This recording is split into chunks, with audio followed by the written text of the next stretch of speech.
अस्सलाम वालेकुम नाज़रीन, मैं हूँ आपकी मेज़बान उस्मान ओमान। 3 रोज़ के एहतजाज और 3 घंटे के ऑपरेशन ने हुकूमत और पीटीआई की सियासी कशीदगी को मज़ीद बढ़ा दिया है। इल्ज़ामात और जवाबी इल्ज़ामात का सिलसिला जारी है। साथ में हुकूमत मुख्तलिफ इक़दामात पर भी गौर कर रही है, जिसमें से एक खैबर पख्तूनख्वा में गवर्नर राज लगाने की तजवीज़ है। और इत्तलात के मुताबिक गुज़श्ता रोज़ होने वाले वफाकी काबीना के इजलास में वज़रा की अक्सरियत ने इस तजवीज़ की हिमायत की थी। इस सिलसिले में पीपल्स पार्टी, कौमी वतन पार्टी और अवामी नेशनल पार्टी को एतमाद में लेने का फैसला किया गया है, जबकि बलूचिस्तान असम्बली ने पीटीआई पर पाबंदी लगाने से मुतालिक पीपल्स पार्टी और नून लीग की पेश की गई एक करारदाद आज मंजूर की है।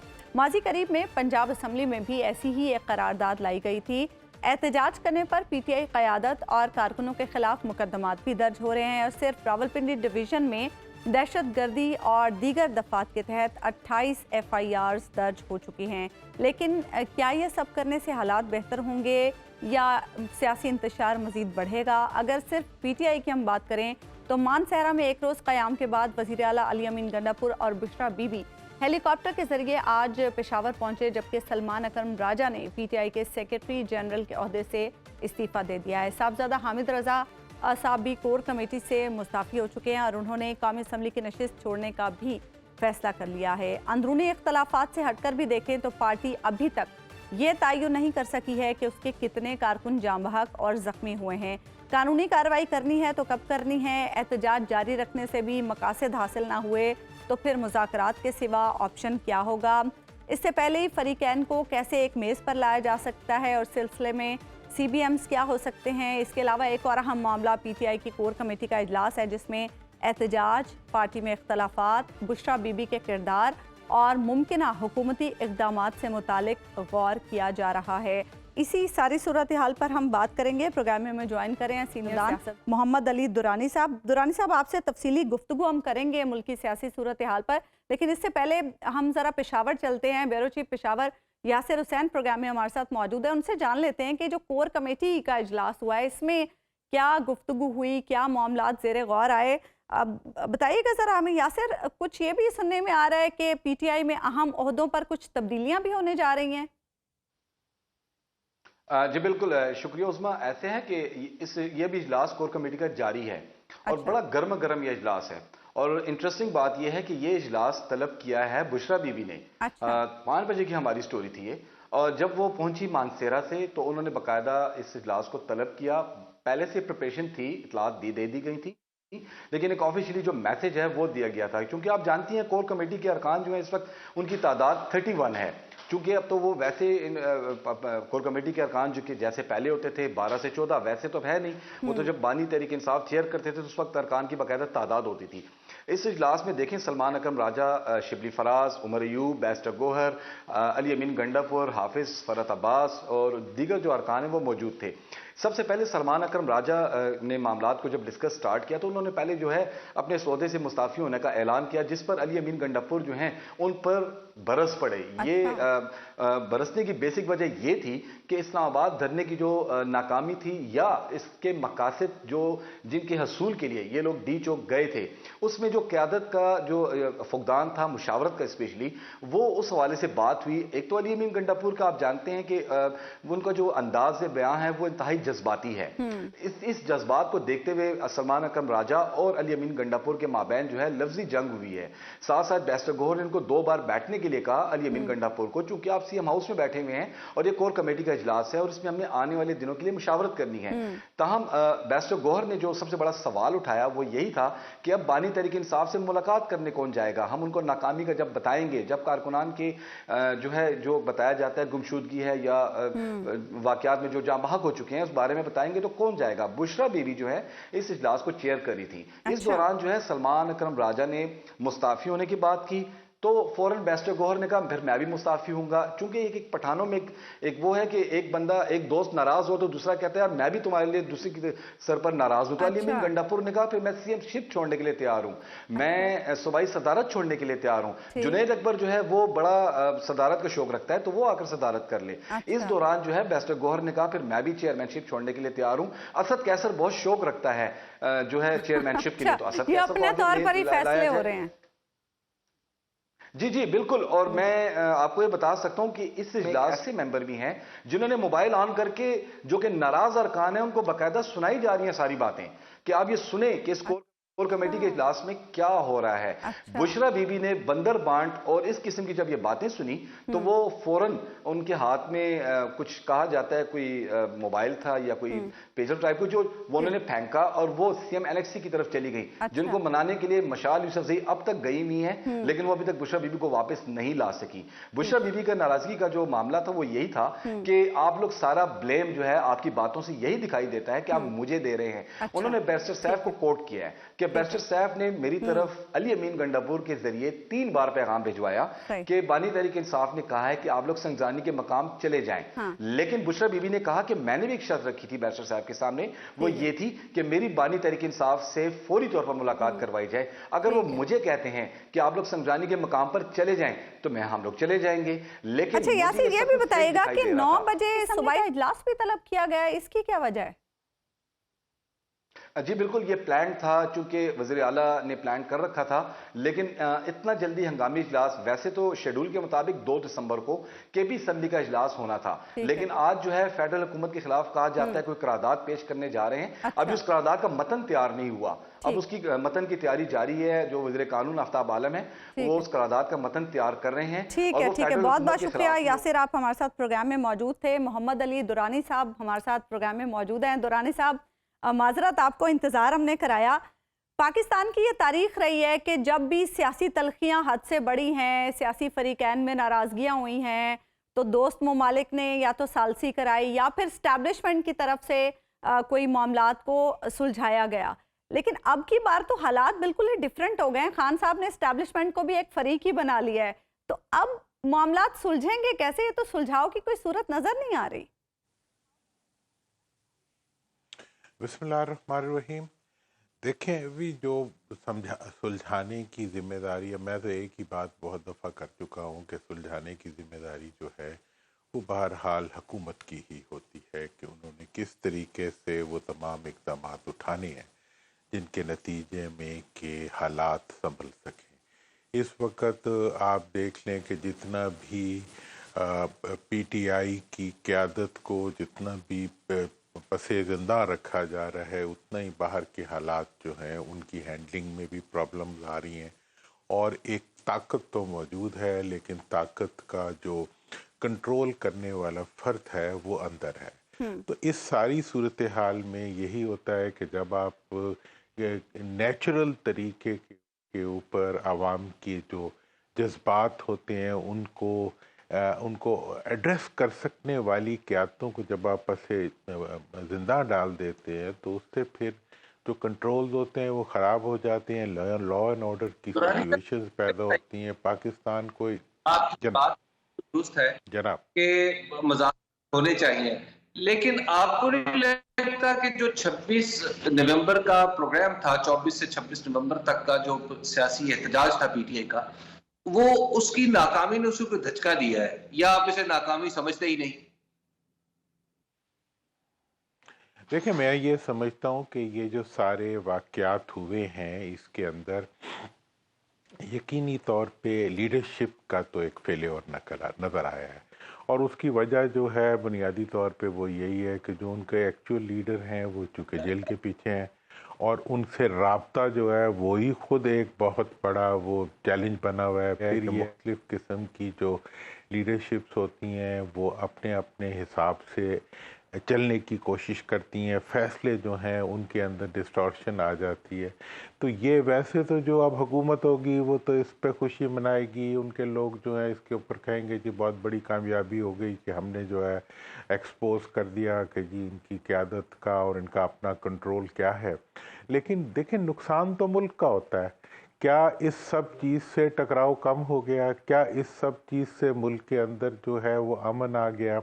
अब जो आइंदा इक़दामात हैं, इस वक्त जब हम अपने मुल्क के ख़िलाफ़ हकीकी दहशतगर्दी के मुकाबले से जंग कर रहे हैं, उस वक्त हम पॉलिटिकल पार्टीज़ के अफराद को भी अगर दहशतगर्दी की तरफ धकेलना शुरू कर देंगे तो इसका मतलब ये है कि हम उन अफराद में इजाफ़ा करेंगे जो स्टेट के सामने जो है वो एक चैलेंज बने हुए हैं। तो ये और फिर ये है कि जी अब इसके अंदर भी आप ये देखें कि अफ़गान बाशिंदों की बात करना और पूरा एक मुल्क से मुतल्लिक अफराद जो हैं उनके बारे में एक बहुत ज़्यादा जो हुकूमत का स्टांस था उसने भी, मैं समझता हूँ कि उसमें दानिशमंदी की कमी है। इस किस्म के दुरानी साहब, इसमें आप वज़ीर दाखिला के किरदार को कैसे देखते हैं? क्योंकि बहुत लोग इस मामले पर तनकीद करते हुए ये कह रहे हैं कि अगर हमारे वज़ीर दाखिला कोई सियासी आदमी होते तो शायद वो मामलात को डिफरेंट वे में टैकल करते।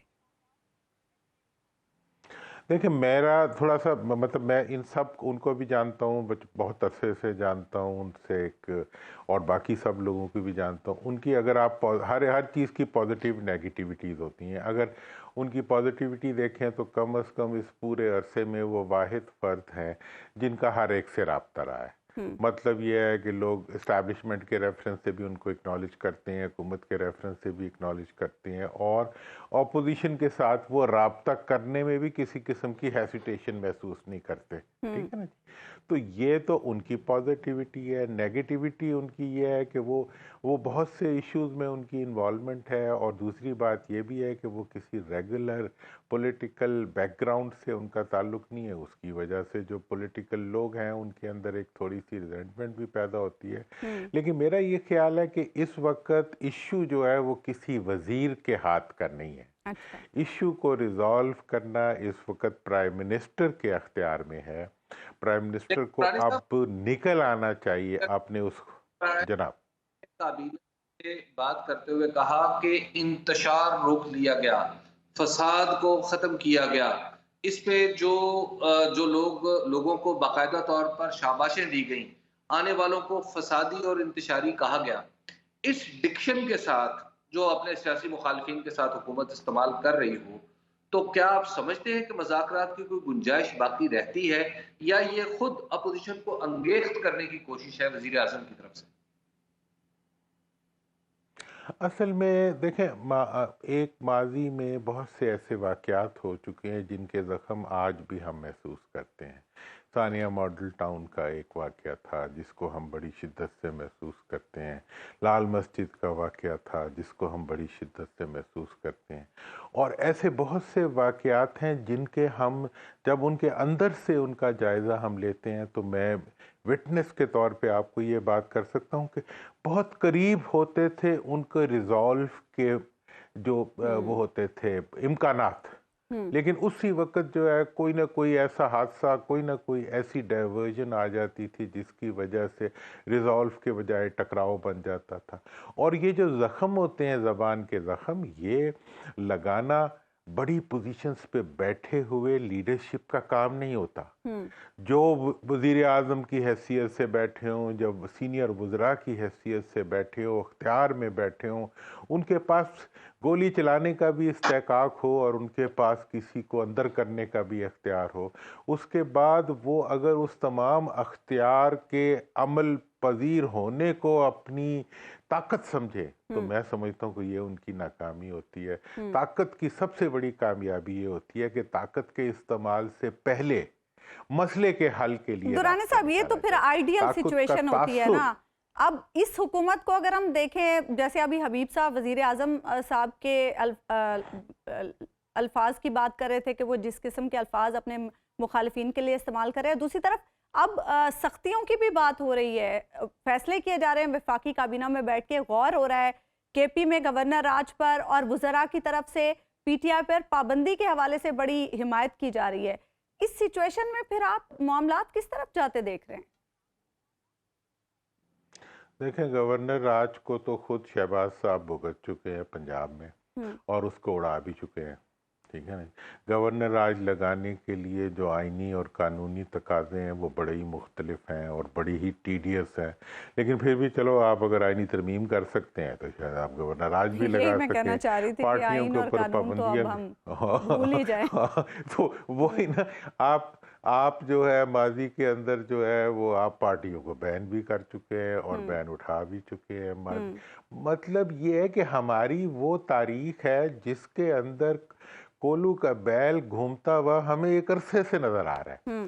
और मतलब ये है कि आज जो है वो सानिया मॉडल टाउन हमारे के जो जना एक से उलझे हुए हैं। क्या आपको मुल्क से बाहर या मुल्क से बाहर ही ज्यादातर इम्कानात हैं या मुल्क के अंदर कोई ऐसा शख्स, फरीक, शख्सियत दिखाई देती है जो कहीं रिकंसिलिएशन के लिए किरदार अदा कर सके? आपके अलावा आप तो कोशिश करते रहे हैं। देखें, या कोई मैं ग्रुप ये बनाया जाए? समझता हूँ कि मुल्क के हाँ, मेरा तो ये ख्याल है कि अभी अब देखें चंद दिन अल्लाह करे कि ये खैर से गुजरें, तो मेरी तो पूरी कोशिश होगी कि मैं मुल्क के जो तमाम बड़ी क़यादत है आपस में इत्तेफाक रखती है या नहीं रखती, कोई हम उनसे नहीं कहते कि वो आपस में अलायंस बना लें या वो कोई एक मुत्तहिदा कोई मतलब वो ग्रुप फॉर्म कर ले। हम उनसे सिर्फ ये कहते हैं कि जितनी भी, मैं तो ये पर्सनली जाके कहना पसंद करूँगा मुल्क की लीडरशिप से, कि आप अगर बड़े हैं, अगर आपको अवाम बड़ा समझते हैं या आपको अपनी पार्टी बड़ों में तस्वुर करती है, तो इस वक्त खामोश रहने का और फेंस पे बैठने का टाइम नहीं है। इस वक्त जो है मुस्बत बात करने से कोई भी नहीं किसी को रोकेगा। और मतलब ये है, देखें आप अगर मीडिया को दबाएंगे, आप अगर ज़बानबंदी करेंगे, अगर आप मीडिया की जितना भी हम इस वक्त सफोकेशन पैदा करेंगे उससे खतरात बढ़ते जाएंगे। मैंने सफ़ेद छपते हुए अखबार भी देखे हैं, आपने तो नहीं देखे होंगे लेकिन मैंने तो खुद देखे हैं कि वो अखबारात जिन्हें सेंसर करके आखिरी वक्त पे सेंसर कर दिया जाता था और वो बगैर एक आधी खबर के साथ, एक आधे इश्तिहार के साथ छप जाया करते थे। ठीक है जी। अब ये है कि वो जिन लोगों ने जब भी इतनी ज़्यादा सप्रेशन के बावजूद भी किसी मसले को हमने हल होता हुआ नहीं देखा, लिहाजा जो आज की सूरत हाल में ये जो इस वक्त देखें अफ़गानिस्तान की सूरत हाल है, दहशत गर्दी हमारे दरवाजे पे दस्तक दे रही है, चारों तरफ से हमारी जो दुश्मन ममालिक हैं वो अपना किरदार अदा कर रहे हैं। हम एक तरफ चाहें तो हम एक ऐसे रूट पे जा सकते हैं, लेकिन अब मतलब वज़ीर ख़जाना का कहना है कि 190 बिलियन पर डे का लॉस इस टकराव की वजह से हो रहा है। कितनी देर हम इस नुकसान को उठा सकते हैं और कौन पीछे हटे, कितना पीछे हटे, क्या आपकी डिमांड है, किसी को नहीं पता। मतलब डिमांड हमारी सिर्फ ये है कि जो अगर हुकूमत की डिमांड है तो वो ये कहते हैं कि जी हम जिस पोजीशन पे, जिस अख्तियार पे, जिस ताकत पे जायज़ या नाजायज़ तौर पे बैठे हुए हैं उसको अगर आप एक्सेप्ट करेंगे, हाँ उसके बाद बताएं आप क्या चाहते हैं।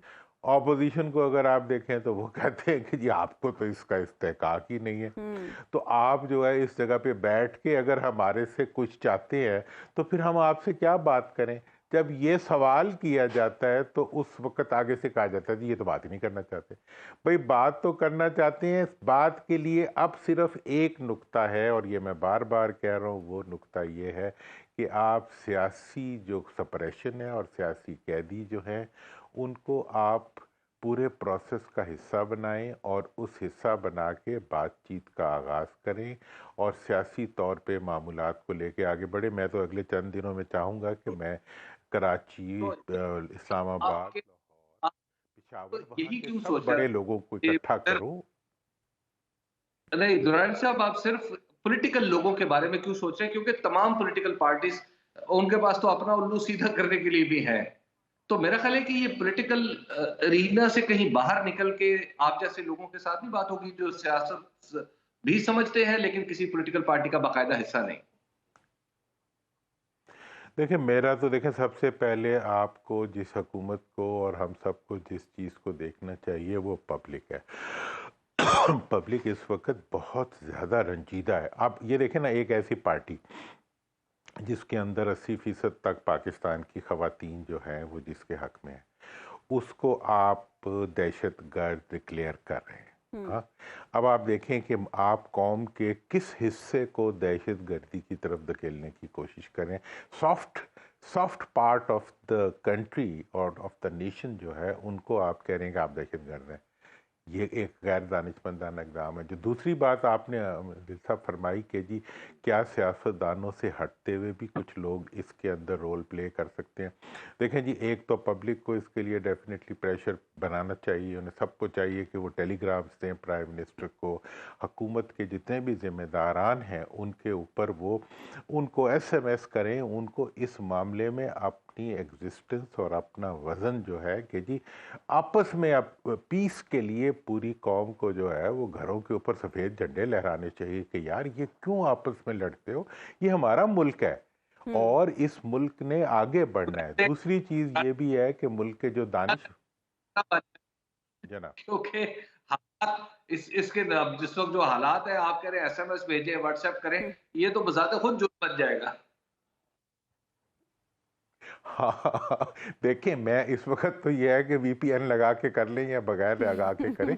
देखें इस वक्त पब्लिक को गिव इन करने के बजाय पब्लिक को असर्ट करना चाहिए और तमाम जो लीडर्स हैं उनको भी असर्ट करना चाहिए। देखिए आप जो पाकिस्तानी मुल्क से बाहर हैं, लेकिन वो प्रॉब्लम ऐसे ये हैं है जैसे ना दुरानी कोयलों साहब, के। पब्लिक ने 8 फरवरी को भी असर्ट किया था, राय नहीं मानी गई ना।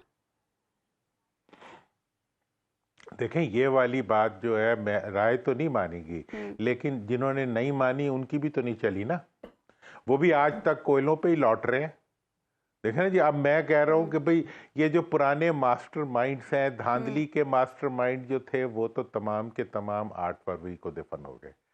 अब जो है, अब हुकूमती दहशतगर्दी के मास्टर माइंड्स जो हैं वो आजकल अपना काम दिखा रहे हैं। मतलब जो कि गुल्लू भट्ट एंड अदर्स, उनके जरिए जो काम होते हैं इस पॉइंट पे जरा हम आपसे अपनी मजीद बात करेंगे। एक छोटी सी ब्रेक मुझे लेनी है नाज़रीन, ब्रेक के बाद वापस आएंगे तो के सिलसिले को आगे बढ़ाएंगे।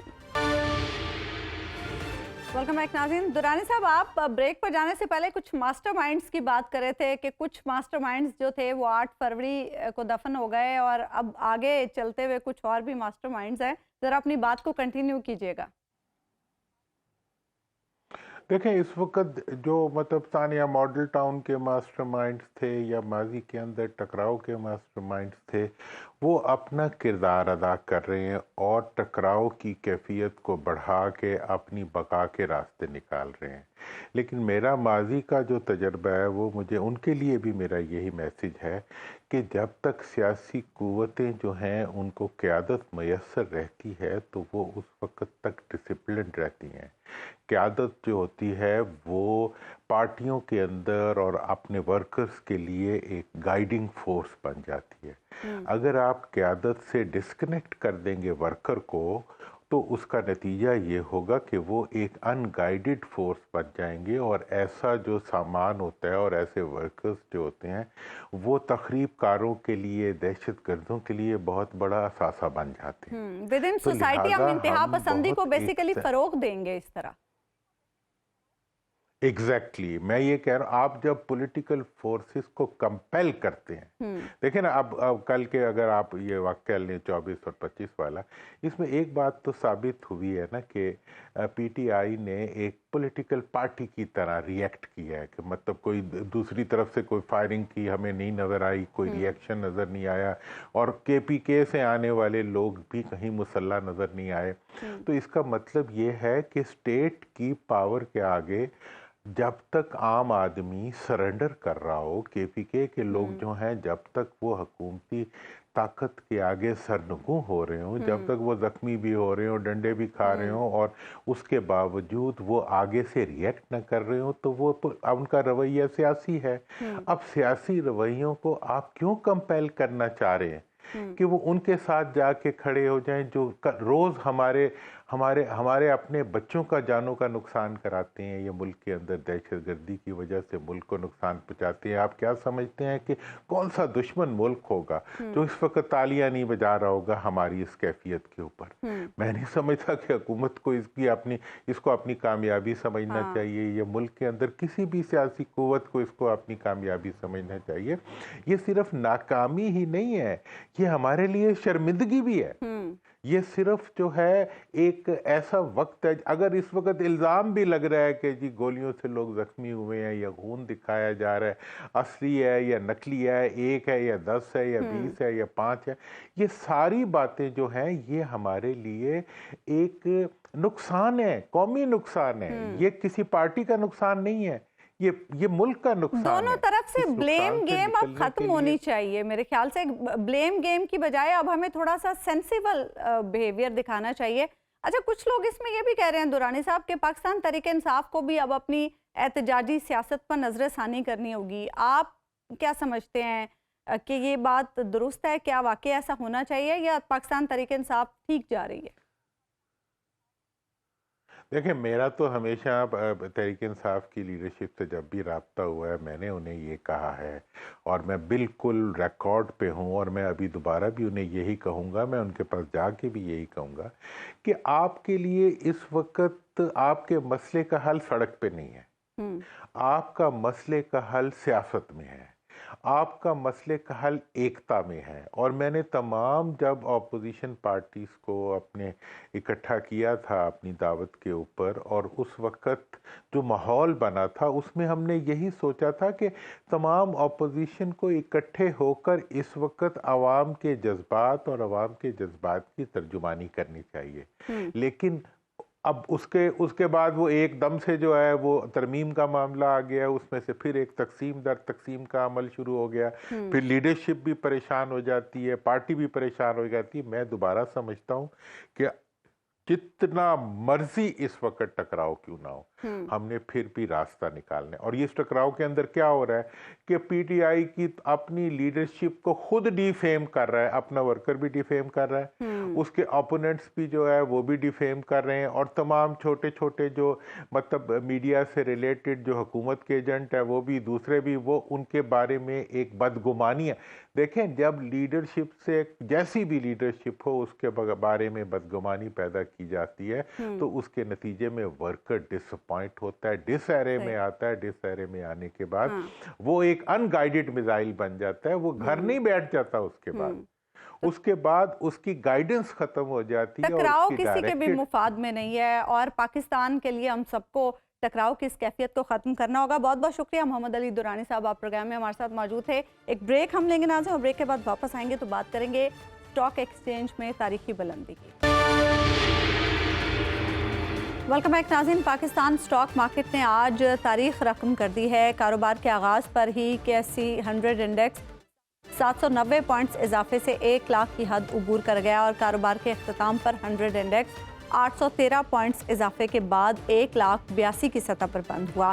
पाकिस्तान स्टॉक एक्सचेंज के 100 इंडेक्स ने 40,000 पॉइंट्स से 1 लाख पॉइंट्स का तारीखी संगे मील 17 माह में उबूर किया है। वज़ीर आज़म शहबाज शरीफ ने कौम को मुबारकबाद देते हुए कहा कि स्टॉक एक्सचेंज का तारीख में पहली मरतबा 1 लाख पॉइंट से तजावुज़ करना हुकूमती पॉलिसीज़ पर कारोबारी बरादरी और सरमायाकारों के एतमाद की अक्कासी है। इसी सारी सूरत हाल पर हम बात करेंगे। प्रोग्राम में हमें ज्वाइन करें माहिरात मोहम्मद सुहेल साहब। सुहेल साहब, आप क्या समझते हैं, वो क्या फैक्टर्स हैं जिनकी वजह से मार्केट पर एतमाद बढ़ा है?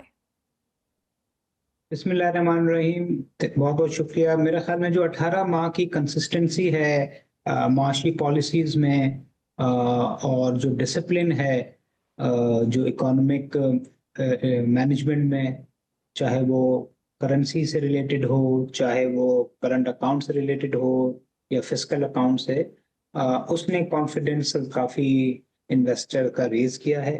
और जो कुछ पॉलिटिकल अनसर्टेनिटी थी आज से साल या 1.5 साल पहले कि कौन सी हुकूमत आएगी, कैसी हुकूमत आएगी, तो पॉलिटिकल साइड पे भी जो सर्टेनिटी आई है पिछले 18 माह में, तो ये 2 फैक्टर्स हैं जिसकी वजह से स्टॉक मार्केट ने भी रैली किया है। और कुछ और मार्केट्स हैं जो शायद लोगों की नज़रों में नहीं आती, लोकल बॉन्ड मार्केट और इंटरनेशनल बॉन्ड मार्केट पाकिस्तान की, वो भी डबल से ज़्यादा हो गई है पिछले 1-1.5 साल।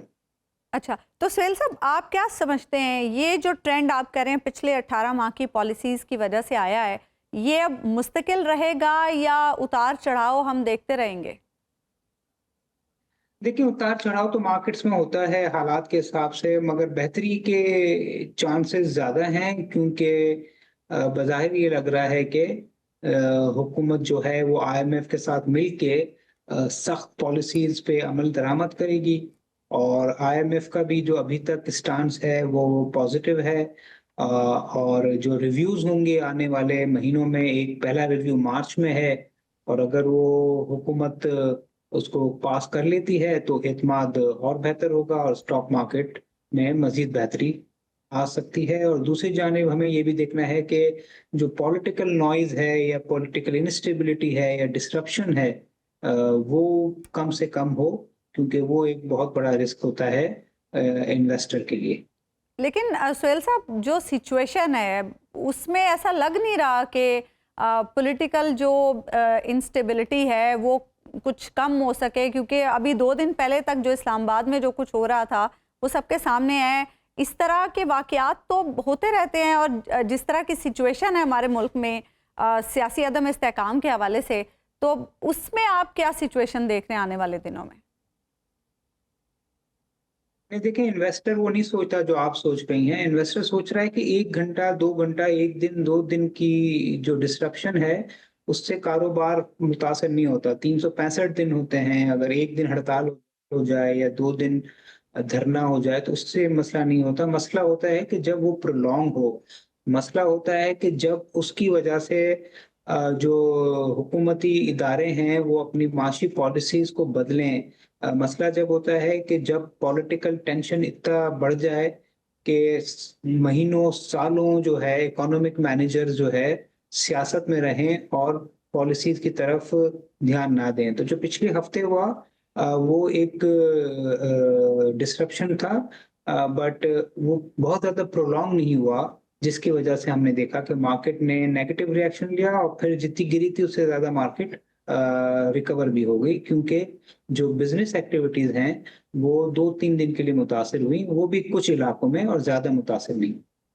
अच्छा सुहेल साहब, स्टॉक के इस बुलंदी पर पहुंचने से क्या दीगर मौशी शोबों में भी बेहतरी आती है? जी, मैंने आपका सवाल मिस कर दिया, शायद आवाज कट गई, रिपीट करेंगे? जी सुहेल साहब, स्टॉक मार्केट के इस बुलंदी पर पहुंचने से क्या दीगर मौशी शोबों में भी बेहतरी के इम्कानात होते हैं? देखिए, 2 चीजें, या तो आप ये सवाल पूछ रहे हैं कि इसकी वजह से आती है, तो इनडायरेक्टली आती है।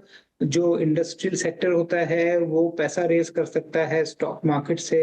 जो लिस्टेड कंपनीज होती हैं उनकी बोरोइंग लिमिट्स बढ़ जाती हैं, और बहुत सारे जो इन्वेस्टर्स हैं उनको जो फवाइद होते हैं उसका ट्रिकल डाउन इफेक्ट ग्रेजुअली होता है। दूसरा ये है कि जो इकोनॉमी की बेहतरी की वजह से स्टॉक मार्केट में बेहतरी आई है। जो रोटी की कीमत पिछले साल थी शायद वही रोटी की कीमत है, जो ब्रेड की कीमत थी वही ब्रेड की कीमत है। बिजली महंगी जरूर हो गई है, तो हमने देखा कि इन्फ्लेशन भी 38% से कम हो गया है। इस महीने कोई 5-6% रहना की है, एस्टिमेट है। जो करेंसी बदस्तूर गिर रही थी वो 18 माह से कांस्टेंट है। जो सेंट्रल बैंक बिजनेस कॉन्फिडेंस और इन्वेस्टर कॉन्फिडेंस नापता है, उसमें बेहतरी आई है। पाकिस्तान के फॉरेन एक्सचेंज रिजर्व्स बेहतर हुए हैं।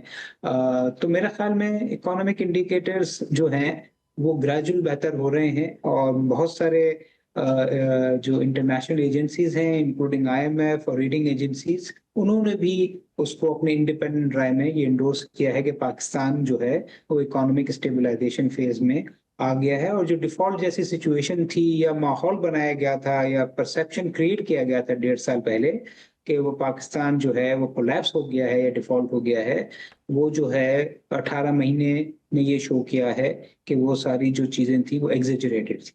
अच्छा, इस स्टॉक मार्केट में तेजी एक बड़ी वजह शरह सूद में कमी को भी करार दिया जा रहा है। क्या आप देख रहे हैं कि शरह सूद में मजीद भी कमी हो सके? जी, बिल्कुल सही कहा। ये सबसे बड़ा फैक्टर है कि वो इन्वेस्टर जो 22% फिक्स्ड इनकम में कमा रहा था वो भी स्टॉक मार्केट की तरफ आ गया है, क्योंकि वो 11-12% हो गया है। और इकोनॉमिक या जो इंटरेस्ट रेट का कम होना वो इन्फ्लेशन की वजह से है, और इन्फ्लेशन इसलिए कम हुआ है कि हुकूमत ने बहुत ही टाइट मॉनेटरी और फिस्कल पॉलिसीज अपनाई हैं। इंटरेस्ट रेट उम्मीद की जा रही है कि मजीद कम होंगे। अगली मॉनेटरी पॉलिसी जो दिसंबर में है उसमें हमारी तवक्कुआत हैं कि 2% कम हो जाएंगे, जो 15 से 13 हो जाएंगे। और अगले साल के एंड तक यानी अगले 12 महीने में हमें लगता है कि ये 11% तक भी जा सकते हैं। तो इसका फायदा भी जो है स्टॉक मार्केट को हो रहा है और उसका फायदा आई थिंक इंडस्ट्रियल सेक्टर को भी होगा, बिजनेसेस को भी होगा, और फिर इवेंचुअली 1-2 साल के बाद वो ट्रिकल डाउन होके एक आम आदमी को भी उसको उसका फायदा ग्रेजुअली होगा, अगर ये बेहतरी अगले 1-2 साल कंटिन्यू करती है तो। अच्छा, और सुहेल साहब, ये भी बड़ा ज़रूरी है कि चूँकि हम IMF प्रोग्राम में भी हैं और बहुत सारी मौशी इस्लाहात हैं जिनकी तरफ अभी हमें मज़ीद तवज्जो करनी है। आप क्या समझते हैं कि मईशत की बेहतरी में मौशी इस्लाहात की तरफ हमारा जो मज़ीद इक़दामात हैं वो कितने ज़रूरी हैं? बहुत ज़रूरी है और यही हुआ है पिछले 18 माह में। चूँकि क्राइसिस इतना बड़ा हो गया था कि हुकूमत ने और जो भी हमारे इकोनॉमिक मैनेजर्स हैं या जो हमारे हुक्मरान हैं, उन्होंने यही बेहतर समझा कि शॉर्ट टर्म सख्तियाँ करके टैक्स रेट बढ़ाकर अपना जो चादर को समेटें। इसी वजह से हमने देखा है कि IMF का ना सिर्फ एक शॉर्ट टर्म प्रोग्राम पूरा हुआ, IMF ने एक दूसरा लोन भी पाकिस्तान को लॉन्ग टर्म दिया है। तो मेरा ख्याल में इकोनॉमिक रिफॉर्म्स और जो इकोनॉमिक पॉलिसीज हैं फिस्कल और मॉनेटरी साइड पे, इसको बेहतर बनाने से ही हम इस मौके पर पहुंचे हैं कि हम ग्रेजुअल रिकवरी की तरफ जा रहे हैं। और मेरा ख्याल में अगला जो 2.5 साल है IMF के, उसमें भी जो भी हुकूमत है उसको यही करना चाहिए कि जो IMF के बताए हुए तरीक़ेकार हैं वो डिस्कशन के बाद उसको फॉलो करें। और मुझे लगता है कि अगर हमने 2-2.5 साल IMF के साथ गुजार लिए तो फिर जो GDP की शरह है जो अभी बहुत कम है वो शायद 5% के करीब पहुंच जाए। ठीक है, बहुत बहुत शुक्रिया साहब, आप प्रोग्राम में हमारे साथ मौजूद थे। प्रोग्राम का वक्त खत्म हुआ। नाज़रीन, आपसे मुलाकात होगी इंशाल्लाह अगले हफ्ते। अल्लाह ने के